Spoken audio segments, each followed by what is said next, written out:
This is a plant right out of the Lorax. This is right out of Dr. Seuss. This is a 4-piece Be Mine pink Monarda live plant. So teach us about this one because the show is spectacular. Oh my gosh. Well, Monarda, you might know the name. You might know the name bee balm. This plant has many names, but what you might not know is that it comes in this hot electric pink. Wow. I mean, when I saw this color at the beginning of the season, when we were looking at the plant lineup, I was like, this is gonna be one of those neon lights in my garden. It is going to absolutely make the garden glow. So I was really excited because I know you love bee balm. Bee balm is, as its name kind of suggests, it's a pollinator plant.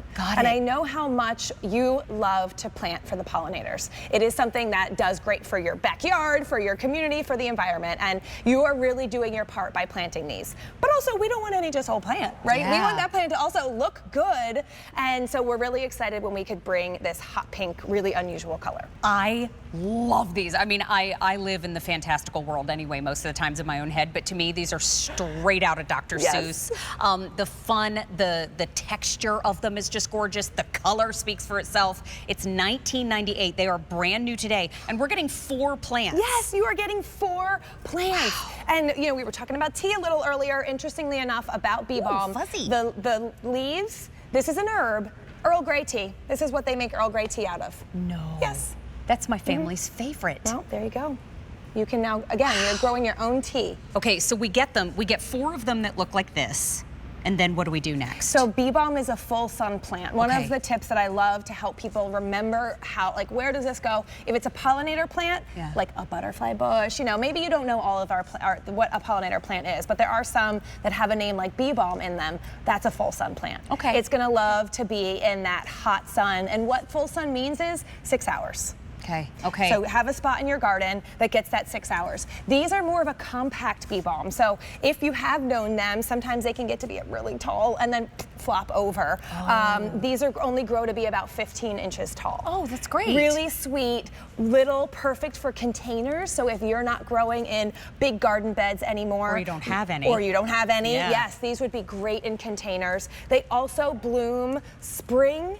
They're really this summer workhorse because they'll start blooming in the spring and get you through. Some of our plants kind of fade out, and then we've got our summer bloomers. These will bloom all the way through till fall. You know, what I noticed about these first was the color. What I thought about, what the thought that it sparked was we have really tall things in our garden beds. Yes. We have really short things in our garden beds. I feel like we need that great mid-range height. Absolutely. This is that. And sometimes because in the little short plants in our garden bed, we go light on the color. And then the taller ones have a tendency to flop over, maybe not such strong color. Here's your punch of color in the perfect height. And this picture shows it. Like, you've got the ground cover in the front, and then you've got goldenrod or something behind it, and there's that stepping stone. Gardening in layers is a really important way to create that depth. And also, you already mentioned the texture. Another tip that I love for gardening design is shake it up with your texture. You know, this is unlike any other garden plant that is out there, and so being able to add, maybe you have other pinks, but having this firework display of flowers really creates that interest in your garden, because maybe you want to do lots of different shades of pink. But by having all of these different textures, your garden will look so interesting. Now, these will come back year after year. Yes, these are perennials. How long is the blooming period for these? Very long. So I love these because they do get you from spring all the way through till fall. So these are going to be, they're one of my favorite plants for being that summer workhorse, because they do keep blooming and having these bright big blue, blue, that's the traditional color of bee balm. Pink flowers. I was in a fashion show the other day, and I went through and I had 3 colors to describe. I called every one of them another color. I'm looking right at it. I don't know why that happens, but on live TV, that's a thing. But you do get 4 of these, and that's $5 a plant. So, I mean, free shipping is a great way to go. $19.98 for everything in the show. Every single plant that we're offering in the show today is $20. And so think about it. If you went to that store close by where everybody goes to buy their plants, we're not quite sure where they're from, don't know how well they've been cared for prior to being in your hands, and they're going to be a lot more money. And so this is showing up at your front door, and look at the color show. I mean, it is this bright hot pink, and I just think Mother Nature works her heart out for us all the time, and we aren't as grateful as we should be, but that's a whole other show.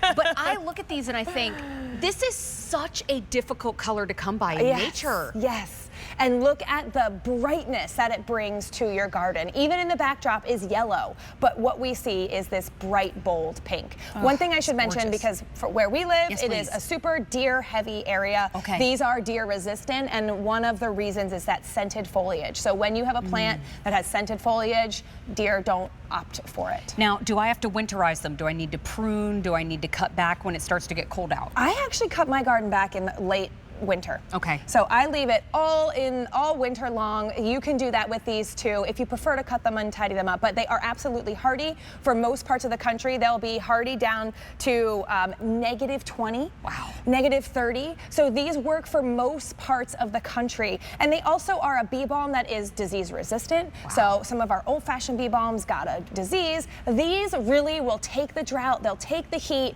they love it, and they will keep on blooming. Now, if I am somebody that has them, gets them home, puts them in containers like we have on the table now, should I bring them into the garage or should I leave them out? Yeah, you can, unless you, I mean, there are very few parts of the country that get -50. Okay. If you are one of them, you can have these. Pull those containers up close to the house, but you don't need to bring them into the garage. These are a perennial that is hardy in the ground normally down to those negative temperatures. So they're one of those that I like to mulch all of my plants. I think mulch is a great thing to do. It's going to conserve the moisture at the roots level. So as long as you do put some kind of mulch on top of your plants, then you'll be good all winter. There's only 1,600 left. It's brand new today. There's only 1,600 left. You're getting 4 of the plants that you're seeing on your screen right now for $19.98 and free shipping.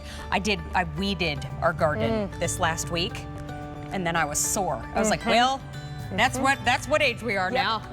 You get sore from weeding. Hey, we're gonna move on to our next item. Let's do it. We have that beautiful burst of color. Don't forget, we're only about 20 minutes into our show. Every single plant that we're gonna discuss